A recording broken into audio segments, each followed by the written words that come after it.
ગુનાના ફરિયાદી એક નિવૃત્ત શિક્ષક છે અને ગુનાના આરોપીઓ સાથે જમીન બતાવવા માટે સંપર્કમાં આવેલા હતા. ત્યારબાદ ફરિયાદીને હની ટ્રેપમાં ફસાવી તેની પાસેથી 12 લાખ જેટલા રૂપિયા ડરાવી ધમકાવીને બળજબરીથી પડાવી લીધા હતા અને વારંવાર ત્યારબાદ પણ રૂપિયાની માંગણી કરતા હતા. ફરિયાદીએ હિંમત દાખવીને એ ડિવિઝન પોલીસ સ્ટેશનનો સંપર્ક કર્યો હતો. ત્યારબાદ એ ડિવિઝન પોલીસ સ્ટેશનમાં સંલગ્ન કલમોની આ બાબત પર ગુનો પણ દાખલ થયેલ હતો. બનાવની ગંભીરતાને જોઈને ક્રાઇમ બ્રાન્ચની અલગ અલગ ટીમો આ આરોપીઓને પકડવા માટે પ્રયત્નશીલ હતી. ત્યારબાદ ટેકનિકલ સર્વેલન્સ તથા હ્યુમન ઇન્ટેલિજન્સની મદદથી આ ગુનાના 3 આરોપીઓને પકડવા ક્રાઇમ બ્રાન્ચને સફળતા મળેલ છે.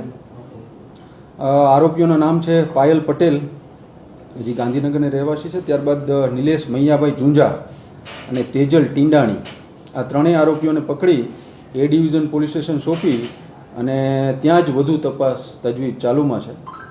આમાંની એક આરોપી પાયલ પટેલ સામે અગાઉ આ જ પ્રકારની હની ટ્રેપ બાબતની ફરિયાદ અંકલેશ્વર પોલીસ સ્ટેશનમાં દાખલ છે.